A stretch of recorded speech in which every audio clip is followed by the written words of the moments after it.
Probably one of the saddest facts of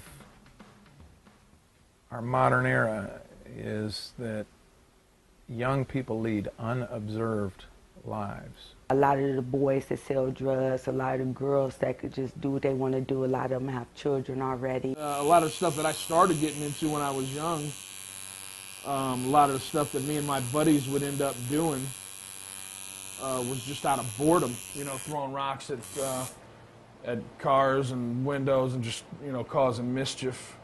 Dr. Street has a lot of challenges. You have the shooting, you have the drugs, you have the after hour. And I live on the lower end of back door, but I can hear everything like gunshots almost every night. The after hour going from Thursday to even Sunday to fights through the week. The police is always here, so. There's, you know, a lack of food, there's a lack of education, there's a lack of a lot of things. We also, we had a couple Arab store owners that were killed in this neighborhood. If someone looks at this neighborhood, they don't see a lot of hope. A lot of them, you know, church doesn't relate to them. Meth is an epidemic. They were walking the neighborhood, all these preachers, and one of the drug dealers looked at him and said, "Hey, preach." And he said, "What are you doing in our neighborhood?" He said, "I'm trying to reach these kids." And the dope dealer said, "Man, you don't understand, do you?" And he said, "What do you mean?" He said, "You see that kid coming down the street?" And there was a kid walking down the street right there. And the drug dealer, his name was Selwyn Brown. I remember that from the article. He said, "You know that kid's name?" And Eugene Rivers said, "No, I don't know." And Eugene Rivers' church was right there in the neighborhood. He said, "That's Johnny. His mama, you know, she's living by herself, and she works as a maid, does this and that." And he said, he's going down to the store right now to buy some bread and milk for her. And he said, "You know, when Johnny comes by, if he needs a little help, I give him $1 or $2. He said, I let him know he's doing all right." He says, "Bottom line is, you churches, you're not here. You don't know these kids by name. We win, you lose. Until you're willing to be out here and get to know these kids, you're not going to make a difference." And really, more than anything, that's what South Street has been about. What we're doing is we have this bike shop where people donate bikes, and they're used, and the kids come in and they work on them, and for about 5 hours of work on a bike, they'll get to keep a bike at the end of the 5 hours for their own. We make some space available for some of the kids in the neighborhood to come hang out. There's 10 girls from the neighborhood here on Bachdale Avenue that I've begun to just form relationships with and just kind of have a mentor relationship, an older sister relationship with them. We do, throughout the school year, we start doing like once a week Bible studies with them. It runs from 11th grade to 7th grade.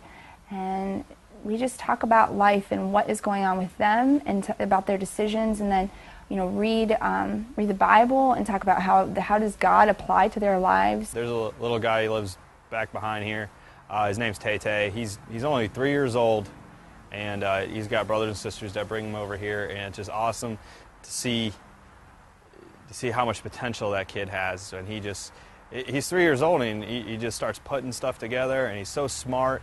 Recently, we had a group of girls on my porch, and I'm talking about to like almost 1 in the morning. We praised and worshiped and we sang, and now they want to go to church, and we talk more, and I enjoy watching the kids play outside, and I'm even talking to their mothers, and you know, something simple as how you doing.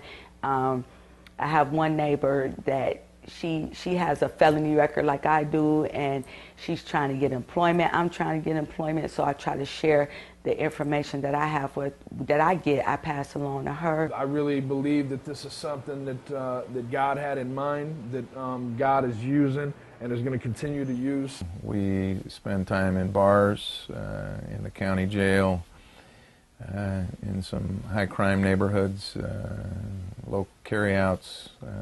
Again, just try to be available to meet people who are not necessarily going into the church. This is a perfect example of the way that God is faithful to us, even when we're not faithful to ourselves or to Him. You know, and then if you are faithful, just this much. If you're moving in the right direction, even a little bit, He'll come along. You know, He'll get behind that dude and just cause a tidal wave with it.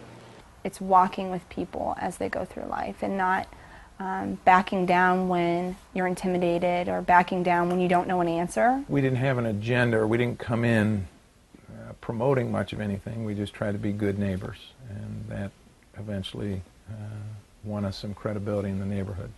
Really build relationships, to do like small groups, Bible studies, and just, help them get jobs, help them get in college. We've had a few young men live in the house with us, so just really show them that Christ loves them. We have a women's group, women's ministry. A former woman who had a lot of challenges out on the streets helps lead that. I was appointed the director of the women's ministry, and what we want to do eventually is start having like resume writing classes and job interviewing techniques along with budgeting classes. Right now I have a clothing room, and the goal of the women's ministry is to help women gain back their independence, to strengthen their households as well as themselves. So right now, every Sunday at 11, we have a women's group where a lot of us get together, and a lot of us come from the same walk of life. So we share our experiences and give each other advice, and we help each other with like job searching tips and what's available out there. So we help one another as well as the other women that come and join our group. We've been open to just about anything that we can do to help people break the cycle of poverty, cycle of addiction, cycle of violence. Pastor Krabs, his job is, he feels like, to equip the saints to do, their calling, not just, a lot of churches, they need a third grade Sunday school teacher, but, Dwayne feels, he wants to find what your passion is and, let you do that. So I started tattooing out of my house after I had finished rehab, and then through MySpace made some connections with some people who started going to South Street, and then ended up getting behind me financially and loaning me the last like $6,000 that I needed to open the business. Me and my brother and some other guys, we do a basketball ministry, what we call Open Gym, and we do it once a week, and we'll have someone come and speak. We'll have food, and it's inner city ministry. We average like maybe 40 young men a night. I've heard someone say the safest place in the world to be is in the center of God's will, and I don't agree with that. The best place in the world to be is in the center of God's will, but people die on the mission field, and people in our neighborhood get killed. People who love Jesus suffer the effects of an impoverished neighborhood, and so when we moved in, we didn't move in with any assumptions that we'd avoid the pains of the neighborhood. God meets us in our sacrifices. When we sacrifice and we step out in that faith, I feel like that is when our true interaction with God is at. The gospel is a demonstration before it's a verbalization. It's, Jesus did something. He died on a cross, and the church is to be the power of God, represent Christ's love on the earth, and we talk about it better than we do it.